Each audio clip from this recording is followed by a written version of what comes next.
Buenos días, maestra Carmen. Bienvenida.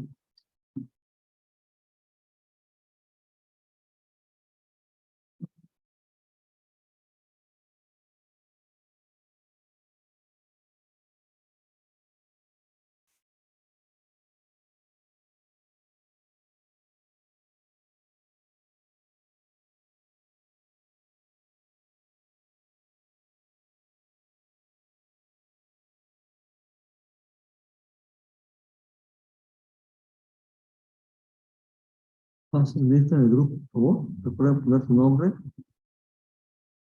fecha de hoy y la palabra presente.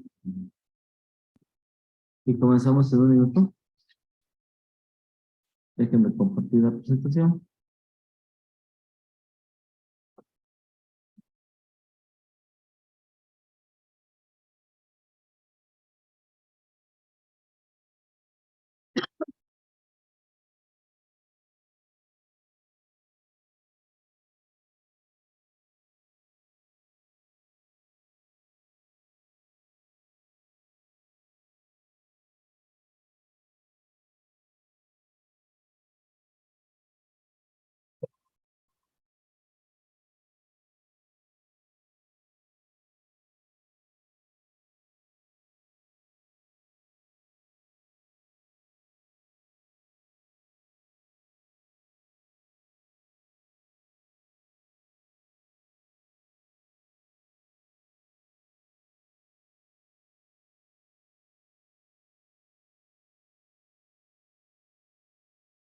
Lili, bienvenida, buenos días. Pasa lista del grupo de WhatsApp, en chat de Zoom. La primera actividad es investigar qué son políticas de proteccionismo y dos ejemplos, por favor. Políticas de proteccionismo.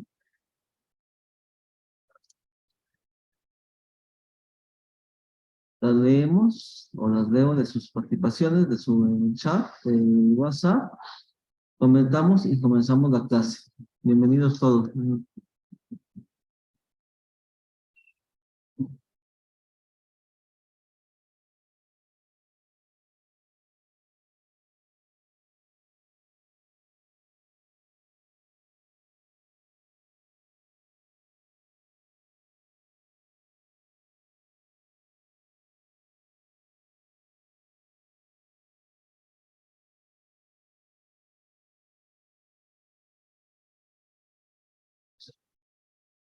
Investigar qué es política o política de proteccionismo.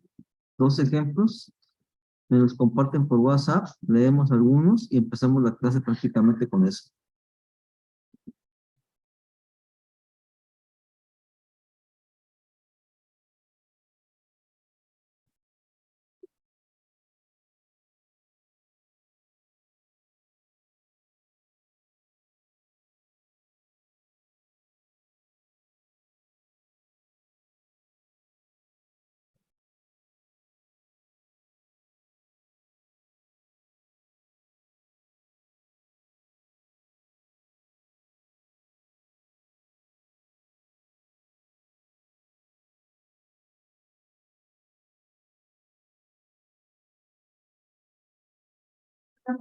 Hola, hola.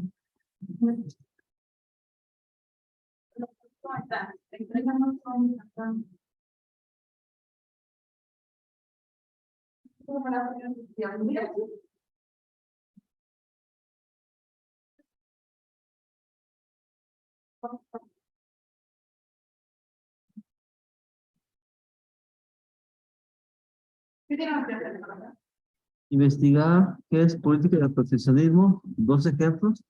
En su comentario en mi WhatsApp los leo y empezamos la clase. En la libreta.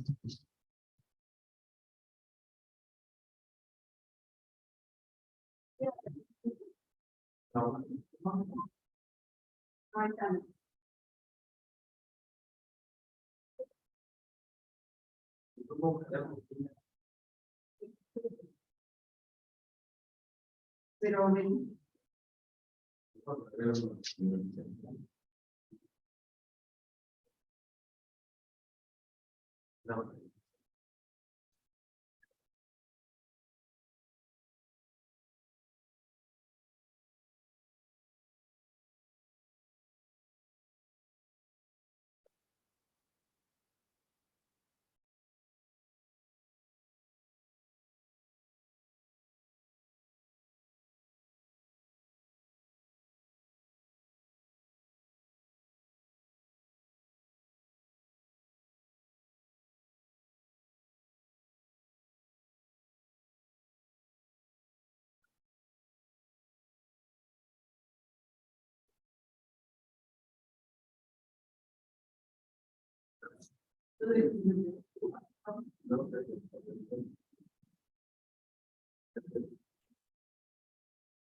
El fondo monetario.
Lo que estamos investigando, que tenemos que investigar.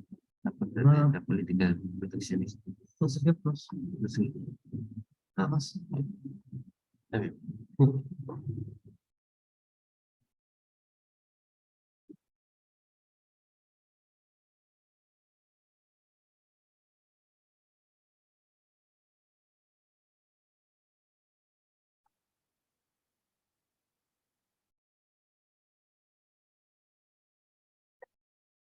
Salud, salud, salud. Salud.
Ok. En el chat, muy bien.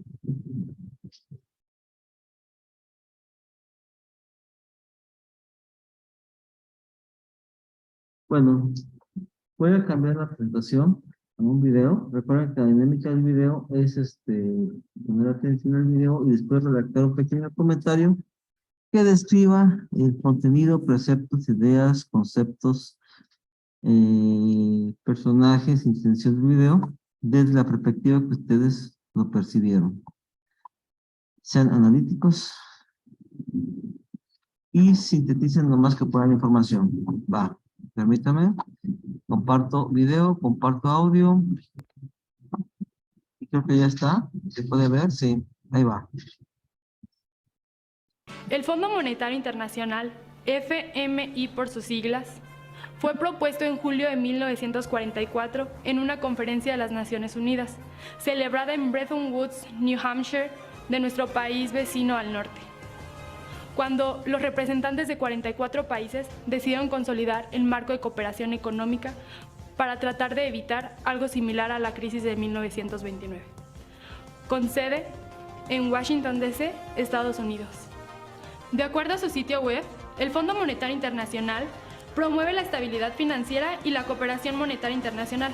Asimismo, busca facilitar el comercio internacional, promover un empleo elevado, un crecimiento económico sostenible y reducir la pobreza en el mundo entero.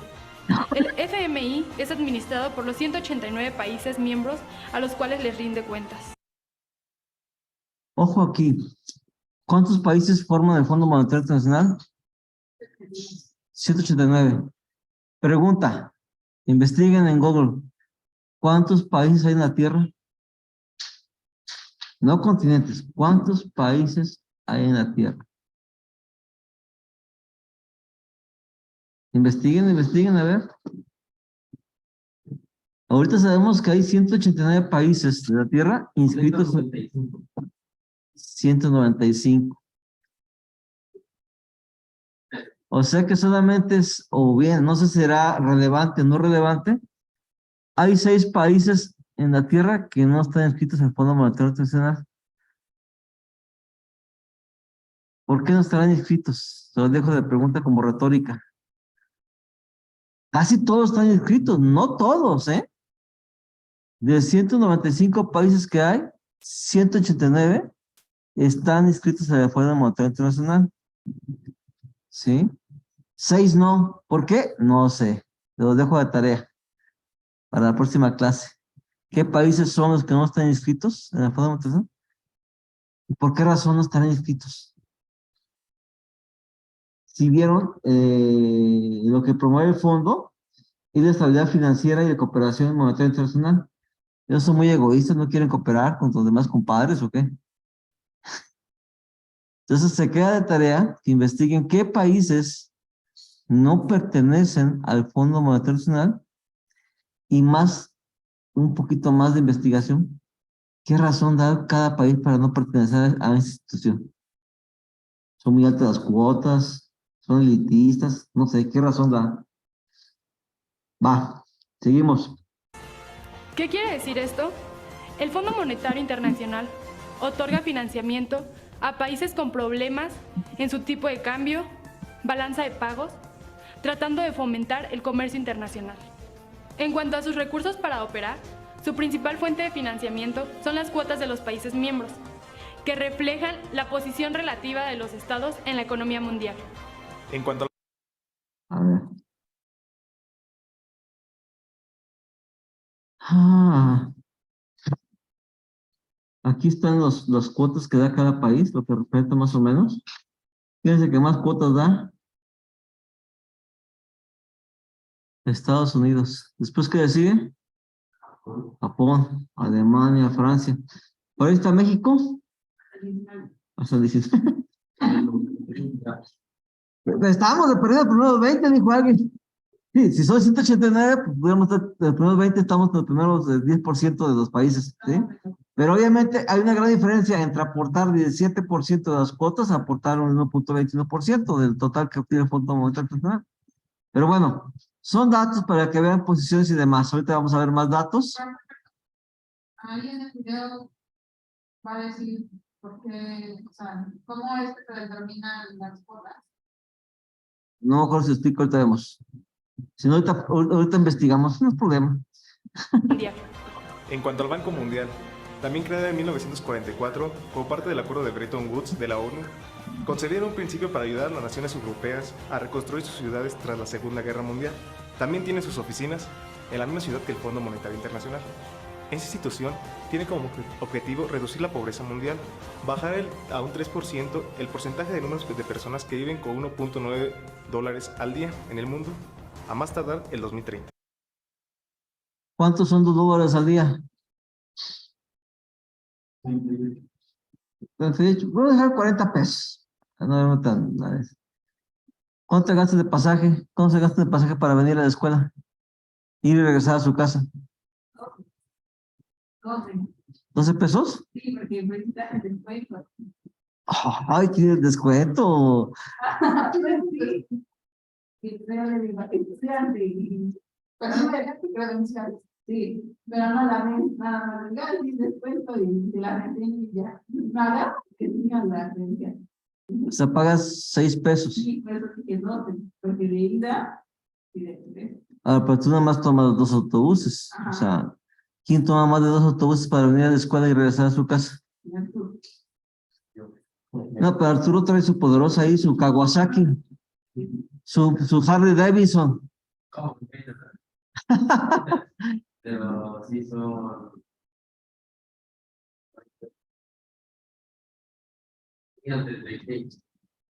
36. Ajá. Bueno, eso no lo define el cuento que necesitamos otros, serían otros 12 pesos. O sea que con 40 pesos no te alcanza ni para los camiones. Con 40 pesos apenas, o ni para el camión. Y falta comprar comida. ¿Sí? Sí, no alcanza. Entonces, se imagina gente que vive con menos de 40. A veces aquí no especifica, pero creo que es por familia ¿eh? Entonces, bueno, dejémoslo ahí nada más en este ejercicio para que vean cuánto se gasta cada quien y lo que ganan ciertas familias con el familiar. Obviamente, estamos hablando de condiciones muy diferentes, pero bueno, va. A la fecha ha servido como una fuente de financiamiento para países en vía de desarrollo. La mayoría de sus fondos no procede de capital de los países miembros, sino de las ventas de sus propios bonos en los mercados financieros mundiales a inversionistas privados e institucionales. Este órgano funciona como una cooperativa integrada por 189 países miembros. Los préstamos que otorgan ambas instituciones son a intereses muy bajos. ¿Cuántos países están en el Banco Mundial? 189. Qué coincidencia que son con los que estamos en el Fondo Monetario, ¿verdad?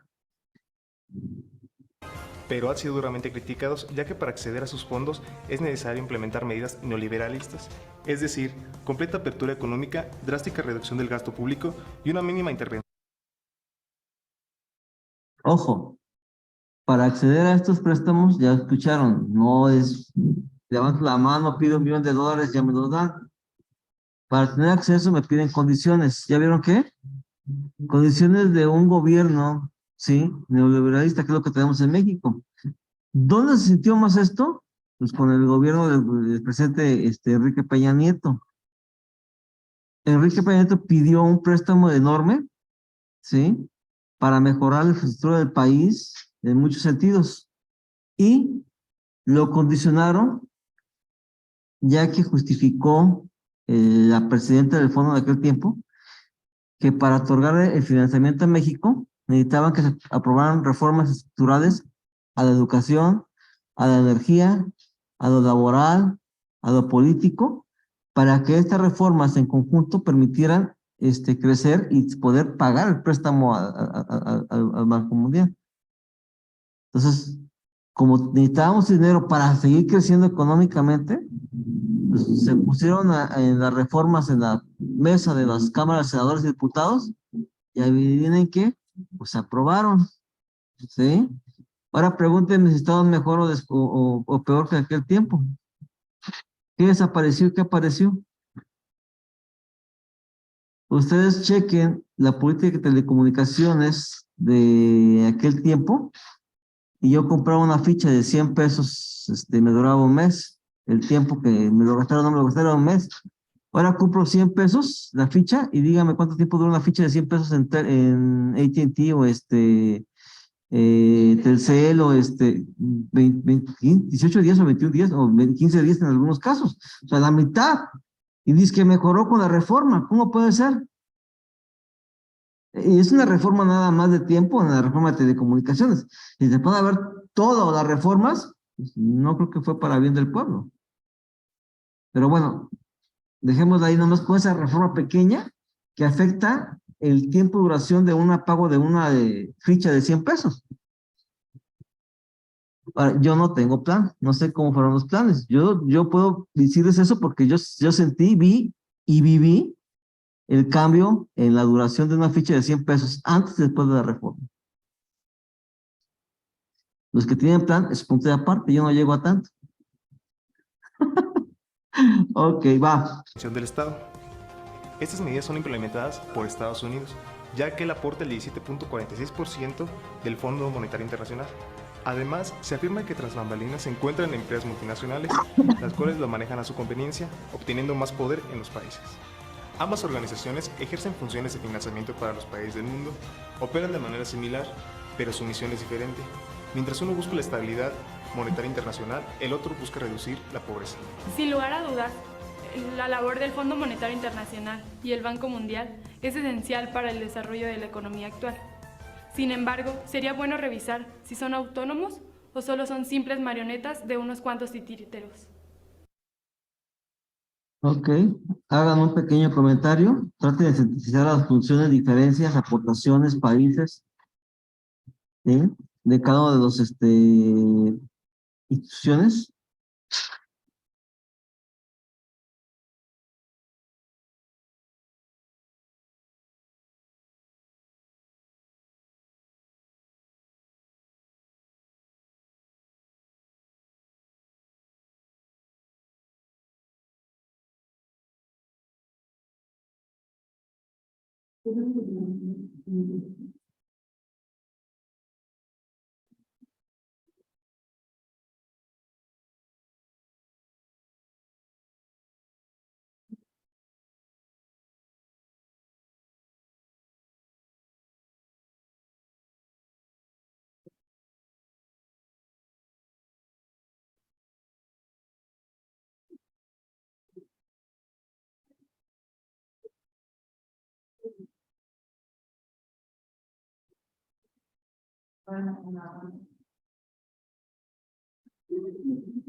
Como en otros momentos.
Pero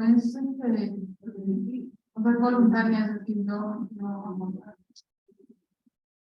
No marca el criterio con el que el fondo asigna las cuotas, ¿sí? Para la participación. Obviamente es el que es como una junta de accionistas. El que más acciones tiene, más votos tiene. Entonces, de repente, una persona puede tener haciendo una analogía o una metáfora de una empresa, una persona puede tener el 55% de las acciones en su poder y su voto vale el 55% de las votaciones. Nada más el voto de él porque representa el capital del 55% de la empresa. Igual aquí Estados Unidos. Aquí no es tan brutal, porque no pasa del 50%, pero aún así tiene casi el 20% de la votación, ¿sí? Tiene 17.62%, 2.28% y ya tiene el 20%, ¿sí? Entonces nada más se trata de que haga cabildeo entre los países para hacer votaciones, entre Alemania o con Inglaterra, ¿sí? Con los países que se lleva mejor y puede ir acumulando votos para obtener condiciones de financiamientos, créditos, asociaciones, nada más. O sea, cada vez que se solicita un crédito, lo someten a la votación. No, no, no, no. ¿Qué es lo que someten? Políticas, ¿sí? O sea, ya vimos que para que te otorguen fondos necesitas ser neoliberal. ¿Por qué? Pues lo que tiene Estados Unidos, libre mercado, ¿sí? Pero es muy entre comillas libre mercado. Por eso les pedí que me dijeran que era proteccionismo, ¿sí? Estados Unidos protege mucho su mercado, pero no permite que los demás protejan su mercado, ¿sí? ¿Qué pasa con México cuando quiere exportar aguacate, tomate, cebolla, limón en la frontera de Estados Unidos cuando pasa el camión? Se detiene a veces mucho y se echa a perder. ¿Por qué? No por barreras arancelarias, sino por barreras, ¿no? Dice, no pasó la revisión fitosanitaria de acuerdo a la norma 35 del pacto de no sé qué, y ahí se quedan todos los camiones de trailer con la mercancía, y la empresa trata de mover porque esa norma, sí pasó, no pasó, y meten al abogado, y no pasa. Y las toneladas de mercancías echan a perder. ¿Y qué pasa? Pues el tomate de Estados Unidos que se ha producido se sigue consumiendo allá, mientras no llega el mexicano. El problema es que es un producto perecedero y se pierde el envío. Y no nada más con aguacate, tomate, limón, sandía, verduras, sobre todo las que son como repollos, lechugas, porque se supone que hay una norma que dice que no puede regar con aguas residuales. Entonces, como a veces no hay certeza en la evidencia de la norma aplicada a la procedencia de de legumbres, leguminosas y eso, detienen todos los envíos. Y no permitido entrar, se sigue protegiendo al productor local. ¿Sí? Muy vedadamente diciendo que se incumplen artículos legales fitosanitarios referentes a la introducción de mercancías al país. No te aumenten aranceles, porque como hay un pacto del TEMEC, por ahí no pueden operar mucho, pero entonces te operan por el otro lado, no arancelario. Entonces, en finanzas internacionales, pues tienes que ver algo de comercio exterior, derecho internacional, regulaciones, y a veces pierden todas las empresas, pierden envíos. Si está asegurado, pues se salva un poco, ¿sí? Y si no aseguraste tu envío internacionalmente, pues ya perdiste todo. Bueno, pero no hablamos de cosas tristes. Vamos a ver otro video. Ahorita yo te sigo revisando el WhatsApp, estoy revisando sus comentarios, permítanme. Ojo, misma dinámica que el video anterior. Lo vemos, lo analizamos y Como en otros momentos de su historia, Argentina volvió a endeudarse hasta el cuello con el Fondo Monetario Internacional, a pesar de que las encuestas afirman que un 75% de la población está en contra de estos acuerdos. ¿Qué es exactamente el FMI?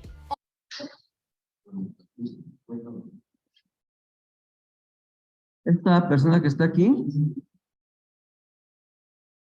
es la presidenta del Fondo Monetario Internacional. ¿Sí? Ha tenido el fondo 2 presidentas seguidos. No presidentes, presidentas. Me llama la atención, pero bueno, dejémoslo ahí. Creo que son más duras que los hombres para dejar los fondos. Ah, sí. Acuérdense que en política se ve también la lucha de géneros, en este caso, y para que las mujeres puedan resarcir, tiene que ser un poquito más duro. Es como Margaret Thatcher. ¿Quién es Margaret Thatcher? ¿O quién fue Margaret Thatcher? No lo ubican. Margaret Thatcher. No. Fue la primera ministra de Inglaterra. Se le conocía como la Dama de Hierro. Era una mujer muy dura en cuanto a sus decisiones de política, económicas, financieras, fiscales y demás. Pero bueno, dejémoslo ahí. La población está en contra de estos acuerdos. ¿Qué es exactamente el FMI? Hoy te vamos a contar lo que tenés que saber acerca de su historia. El FMI es un organismo internacional que le permite a las potencias imperialistas controlar y asegurar el funcionamiento de la economía capitalista en todo el mundo. Fue creado en la conferencia de Bretton Woods en 1944, donde participaron 44 países para reconstruirse económica y financieramente luego de la Segunda Guerra Mundial. De estas reuniones surgió un nuevo sistema monetario mundial centrado en el dólar. Estos países votaron lo que se conoce como patrón dólar. ¿Qué significa esto? Que se pusieron de acuerdo para usar un nuevo esquema de tipo de cambio fijo en relación al dólar, que además mantendría una paridad fija con el oro. Como Estados Unidos poseía el 80% del metal que había en el mundo, fue quien en los hechos pasó a controlar la política monetaria de todos los países del globo. Ahora bien, si los demás países querían mantener la paridad de su moneda con el dólar, debían ser superavitarios en su balanza comercial exterior. Es decir, exportar más de lo que tienen que importar. Mientras que Estados Unidos, si quería, podía ser deficitario, o sea, gastar más de lo que le ingresa. Esto lo podían hacer porque es el único emisor de la moneda reconocida como moneda internacional, o sea, el dólar. Para que los países deficitarios pudieran aumentar sus reservas internacionales y a su vez mantener la paridad fija con el dólar, el FMI entregaba préstamos para que no tuvieran que acudir a medidas proteccionistas y evitar una gran crisis como la Gran Depresión de 1929, ni hablemos de estallidos sociales o revoluciones. ¿Cómo funciona el FMI? Su sede central está en Washington, Estados Unidos. Actualmente tiene 189 países miembros. Argentina lo es desde 1956, cuando obtuvo el primer crédito de la mano del gobierno militar de Pedro Eugenio Aramburu, comenzando un ciclo de sometimiento directo de la política económica y de los recursos del país a los intereses del capital financiero. Una herencia que ningún gobierno posterior cuestionó. Cada país miembro tiene que pagar una cuota financiera que el FMI establece según el tamaño de su economía. Y según ese monto, se determinan los votos que tiene cada uno en la toma de decisiones del organismo. De acuerdo al segundo tamaño de la economía más grande pues sigue siendo Estados Unidos. Eventualmente, no sé en qué tiempo, pues va a dejar de ser Estados Unidos y cuál va a ser la economía más grande, la que le sigue. No, pero China. China. Bueno, pero en segundo lugar, no. Eventualmente. No. Okay. Sí, ahí vamos a ver, o sea, podemos comparar nuestra posición de ahorita, dentro de 5, 10, 15 años, y ver cómo se mueve la tabla de economías, y cómo se mueve eso en el impacto de la tabla de los países miembros del FMI, Banco Mundial, esperando que todavía subsistan estas instituciones, ¿sí? Pero difícilmente en este tipo de economía que somos capitalista, ¿sí? Van a dejar de existir. Y ya vieron que atrás de los países miembros, ¿quiénes están? Las corporaciones como Coca-Cola, como Walmart, aseguradoras y otros bancos. Atrás de los países, así enseguidita, están las corporaciones, ¿sí? Dirigiendo, así como no queriendo, la economía mundial. Por eso siempre las votaciones las deciden las grandes potencias, especialmente Estados Unidos, que es el país miembro con mayor número de votos. Esta chava que ven aquí es mexicana. Y ella dirige la CEPAL. Ah, ¿verdad? ¿No sabían que tenemos una mexicana ahí, representante de directora de la CEPAL? No. Por favor, pueden investigar biografías de jefes de instituciones para que ubiquen aquí quién gobierna cada quien y de quién está parte, ¿sí? Por curiosidad. Al tener el 17% del capital y de los votos, es el único que tiene poder de veto, ya que para las decisiones claves se necesita el 85% de los votos. ¿Qué dicen los gobiernos y los medios burgueses para justificar los endeudamientos? Que fomentan la cooperación monetaria internacional, que ayudan a la estabilidad financiera y al crecimiento económico, que ayudan a crear más empleo, que luchan contra la pobreza, bla, bla, bla, bla, bla, bla, bla. Pero la verdadera función del FMI es otra: evitar que las crisis económicas de los distintos países del mundo pongan en riesgo los negocios de las grandes multinacionales imperialistas. El mundo capitalista de hoy está dividido en un puñado de naciones imperialistas como Estados Unidos, Japón, Alemania, Gran Bretaña, Francia, Italia, entre otros, y una amplia mayoría de países dependientes o semicoloniales como... Ojo, dijeron imperialistas. Voy a hacer un comentario. Ahora que empezó la crisis del COVID y que la primera instrucción fue todos a sus casas, ¿sí? Díganme en qué familia se podían quedar en casa sin perder la capacidad adquisitiva de alimentos y medicinas y demás. Yo creo que muy pocas. En Francia, fíjense bien, en Francia hubo un parteaguas. Las familias con gran poder adquisitivo, cuando empezó la crisis de la pandemia y se aislaron, se fueron de la ciudad de Francia, de las ciudades, a sus fincas en el campo. Desgraciadamente algunas familias, no todas. La otra parte de la población, la que no tiene fincas en el campo, esa que vive con no con dos dólares diarios, pero sí vive de lo que vende diario para comer diario, se tiene que quedar a trabajar.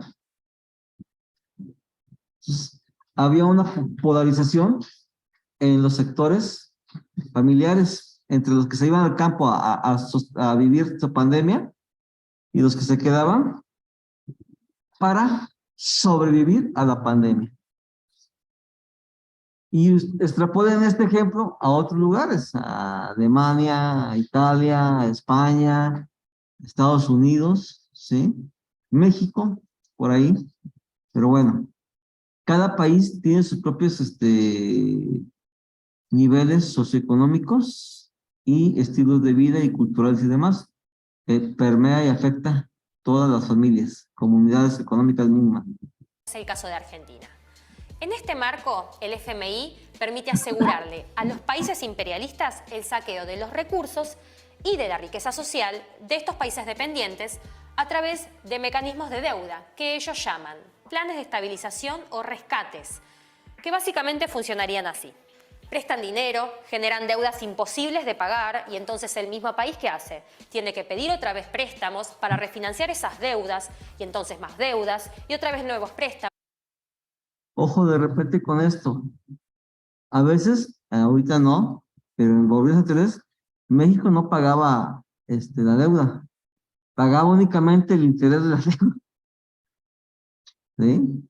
La deuda no disminuía. Estaban cubriendo, de acuerdo a la situación económica del país, a veces únicamente el pago de los intereses de la deuda que teníamos contratado con el extranjero. ¿Sí? El capital de la deuda ni se tocaba todavía. Es importante que vayan checando. Y estoy hablando de México ahorita porque es lo que pueden ustedes checar en noticias financieras.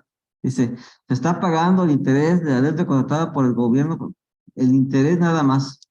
Y así se busca establecer una relación de dependencia eterna. Ahora, si un país le pide ayuda financiera al FMI, debe aceptar las condiciones que impone. Por eso su intervención no es solamente económica o monetaria, sino que también es política. A partir de la década del 70, el FMI comenzó a realizar préstamos a países latinoamericanos de manera extendida para que pudieran refinanciar su deuda externa. En la década siguiente, la crisis de la deuda hizo que tomaran préstamos de emergencia a cambio de comprometerse en realizar planes de ajuste.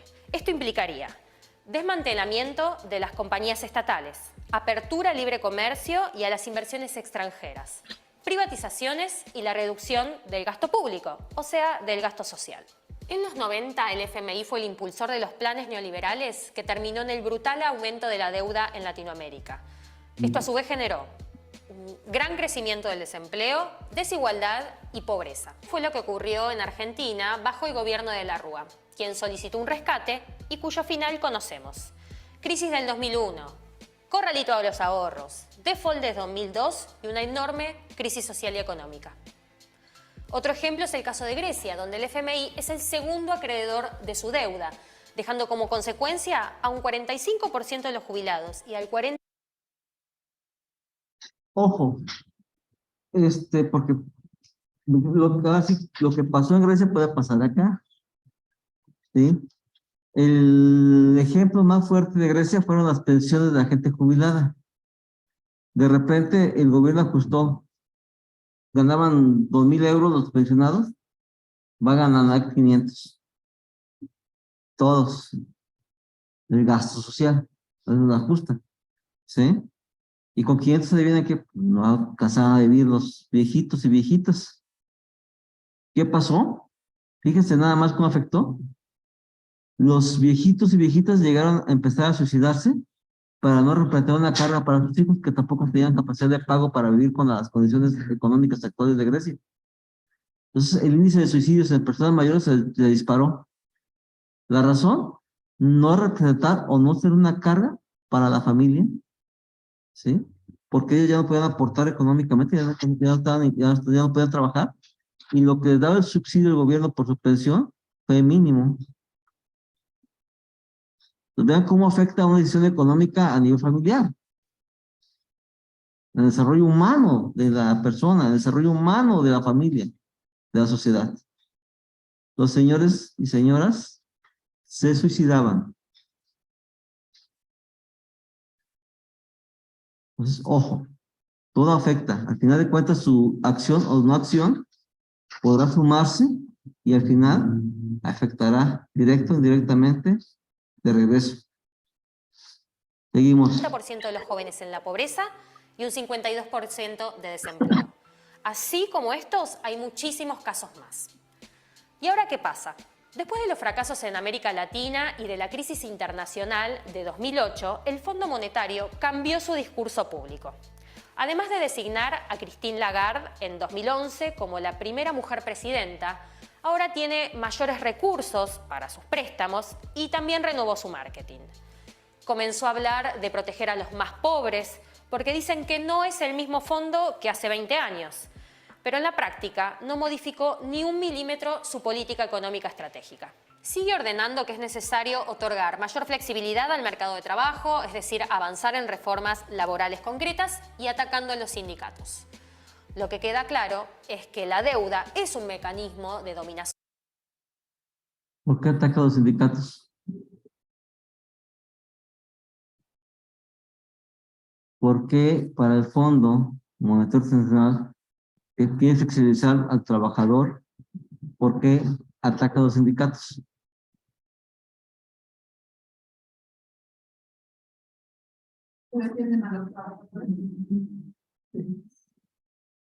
Aquí tenemos un caso de una compañera que trabajaba en la empresa RIC, de carnes y demás. La empresa RIC fue adquirida completita por Bachoco. Y luego despegaron a las políticas de recursos humanos. ¿Sí? Sin violentar, y digo sin violentar, entre comillas, la legislación laboral vigente, juegan con los permisos y las horas y los tiempos extras, y ya no pagan los domingos, la prima dominical y eso, ya no pagan el tiempo extra. ¿Sí? Cuando te dicen, te obligan a ir, dicen, no, pues toma otro día de descanso.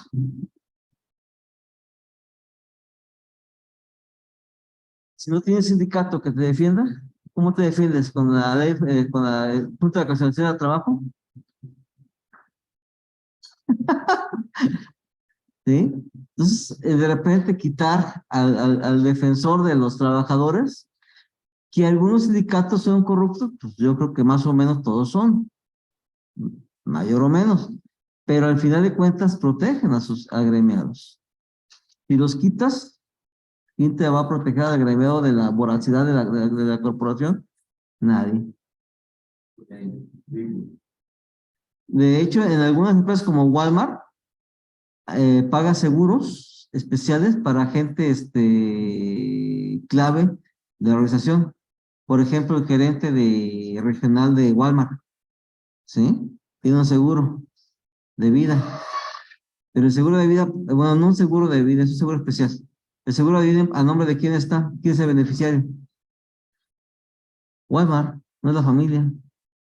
Dice, si se muere el señor Pérez, que es el gerente de norte de operaciones de Central, ¿sí? Afecta a la estabilidad financiera y operativa de la industria de Walmart y posiblemente generando pérdidas mientras se releva de su cargo una persona competente que dirija sus...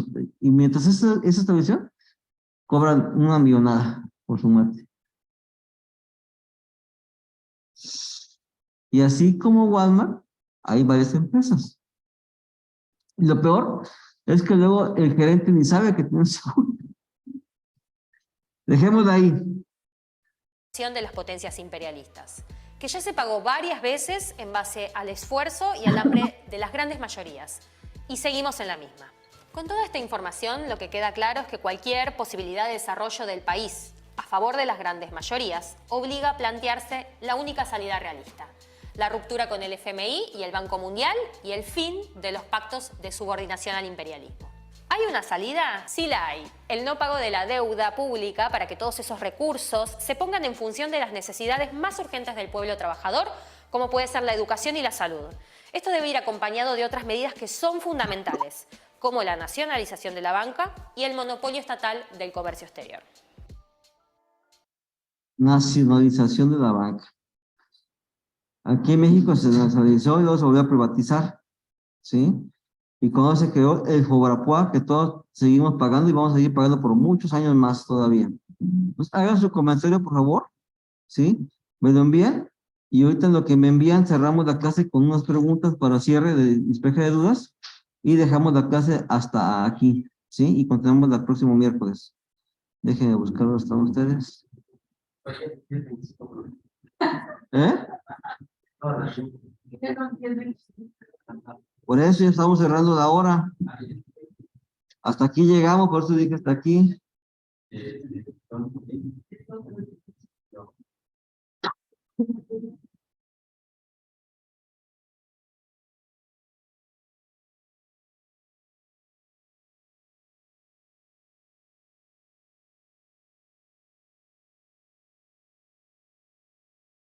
Ok, allá en casa, Viridiana, ¿dudas que tengas?